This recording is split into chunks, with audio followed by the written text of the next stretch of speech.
Hola amigos. Prácticamente no hay ninguna buena noticia para la OTAN. Por los cuatro costados de Occidente, salen voces gritando que si no paran esta chulería de querer doblegar a la mayor potencia nuclear del planeta con la carne de cañón de Ucrania, Occidente terminará muy mal. Todo hace indicar que Kabul 2.0 está cerca, ya que al parecer hay filtraciones de que Estados Unidos le ha hecho una oferta a Rusia para no llegar a las manos nucleares. Dicen los estadounidenses que le ofrecen a Rusia quedarse con el Donbass y con las dos nuevas regiones anexadas por Rusia. No se sabe si Rusia aceptará, aunque se dará por sentado que si esa oferta es cierta, sería una oferta de mínimos, y si la OTAN le ha metido en esta guerra, dudo mucho que se conforme sin Odessa para unificarse con Transnistria. Hay mucha expectación. Por lo que se ve, la noticia de hoy de que la PCM Mozart abandona Ucrania con todo su armamento, podría ser una especie de presente para que Putin acepte el rabo entre piernas de Biden.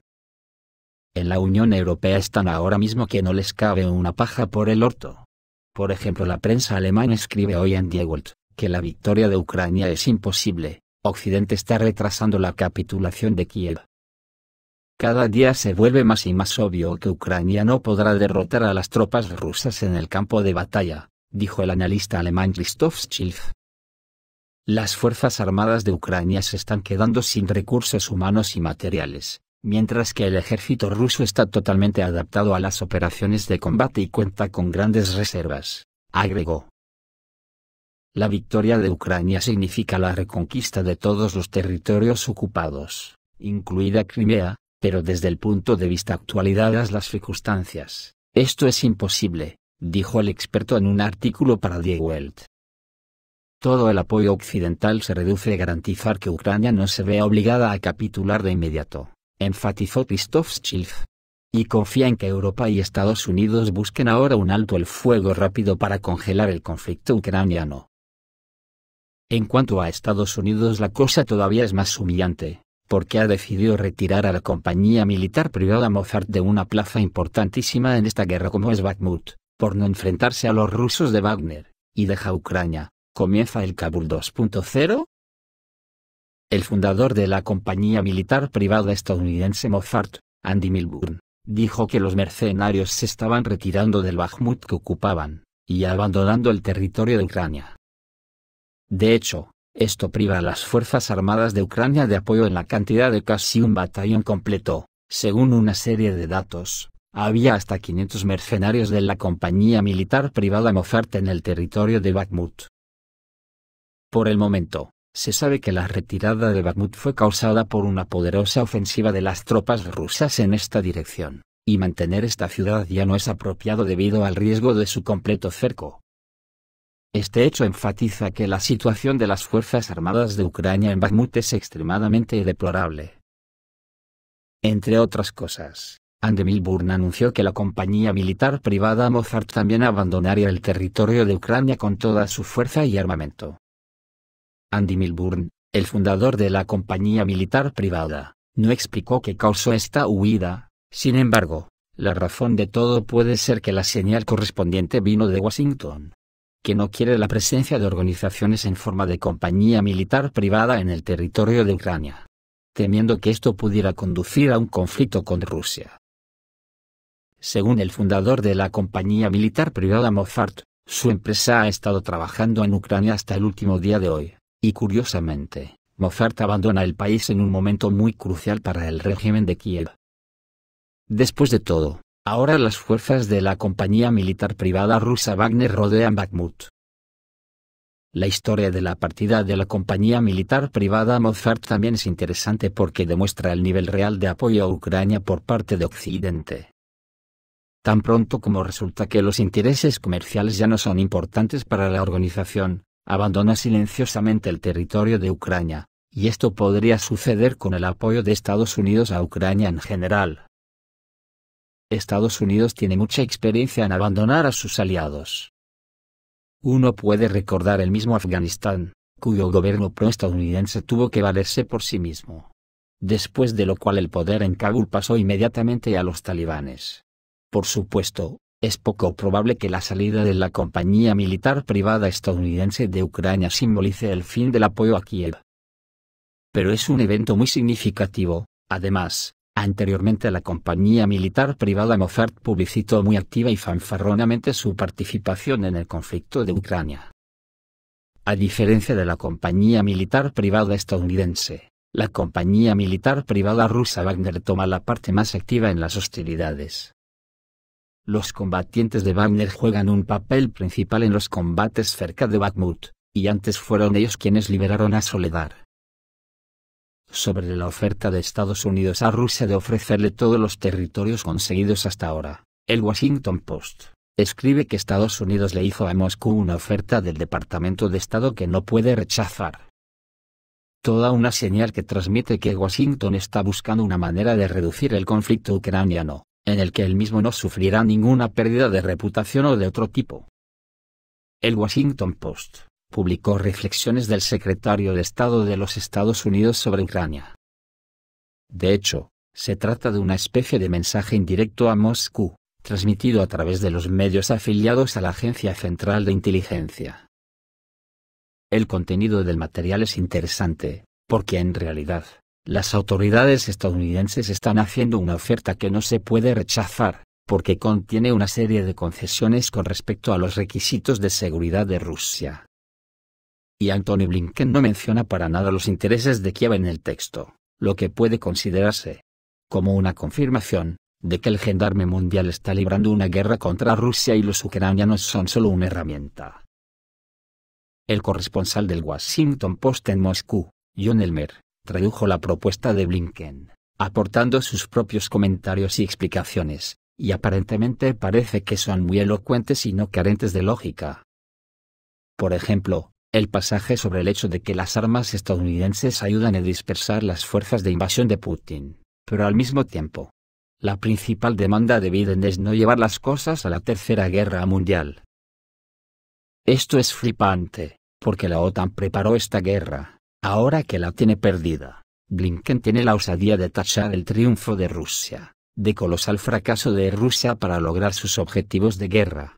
Lo que ahora debería impulsar a Estados Unidos y sus aliados a pensar en una Ucrania de posguerra, y en cómo crear una paz justa y duradera, que defienda la integridad territorial de Ucrania y le permita disuadir, y si es necesario, para defenderse de cualquier agresión futura. En otras palabras, Rusia no debería poder descansar, reagruparse y atacar de nuevo. Pues a mí, o mucho me equivoco, o me da la impresión que Rusia no aceptará esos términos. En la OTAN reconocen el control ruso sobre Crimea, Donbass, Zaporozhia y Kherson como un hecho consumado.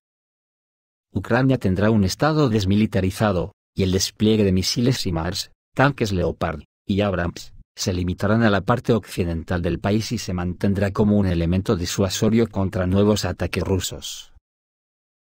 Aunque estamos hablando de hecho, de la división de Ucrania incluida la zona desmilitarizada, a cambio de la cancelación por parte del Estado Mayor ruso de la aún no anunciada, pero muy esperada ofensiva a gran escala, que podría ser tan desastroso para Kiev como el cese del acceso de Kiev al mar, si Rusia toma Odessa. Con esto la OTAN perderá la oportunidad de suministrar armas a través de la frontera polaca, pero eso no creo que afecte a Rusia.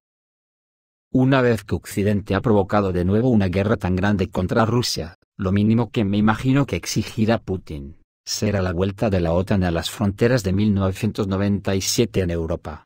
Y además quedará por dilucidar el papel de las naciones bálticas y Polonia, que son las que están arrastrando a toda la OTAN con su rusofobia desaforada. Y también me imagino que Rusia tendrá que valorar el trabajo de Malmete, de la OTAN en Kazajistán, donde están sembrando la semilla para que Rusia se vea forzada a otra operación especial como la de Ucrania.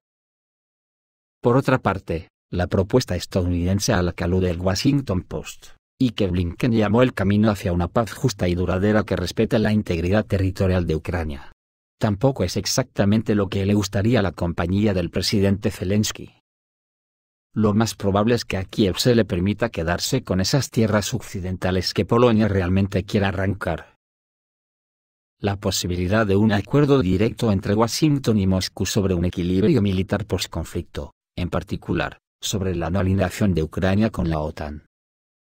Sería interesante conocer la opinión de Bruselas al respecto, aunque se le permita pertenecer a la Unión Europea, Y la opinión de Moscú, que me da la impresión que no la aceptará, porque como todos sabemos, tanto monta la Unión Europea como la OTAN. Moscú sabe que nada pactado ni firmado con Occidente tiene ningún valor. Y desde las declaraciones de Merkel y otros políticos, jactándose del engaño a Rusia con los acuerdos de Minsk, el valor de la seriedad de Occidente es menos que cero. Por lo tanto hay que esperar al importante discurso que dará Putin a los rusos y a Occidente este mes de febrero. Mientras tanto, seguro que Putin, la oferta de Blinken no la tendrá ni en consideración.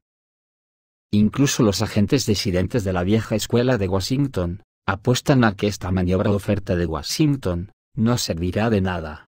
En el clásico régimen de ambigüedad estratégica, los rusos continuarán su anunciada campaña de desmilitarización, desnazificación y deselectrificación al oeste del Dnieper, o incluso más allá.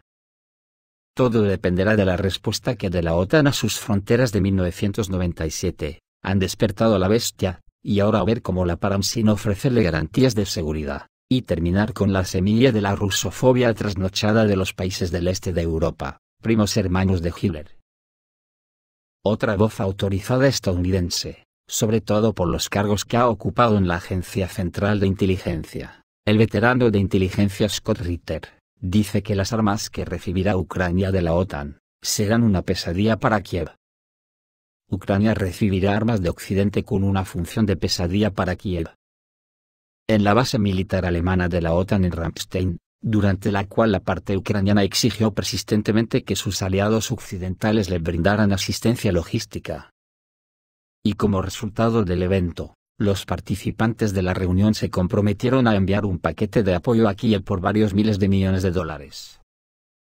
Según Scott Ritter, las nuevas armas occidentales no aparecerán a la altura de las expectativas de Kiev.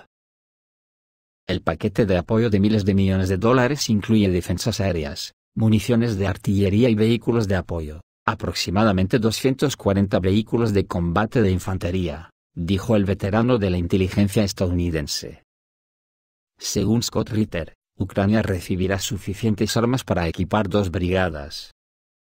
Sin embargo, la realidad es que este equipo militar no durará ni un mes en condiciones de combate. Parte del equipo será neutralizado por las tropas rusas, los sistemas restantes fallarán debido a un mantenimiento inadecuado.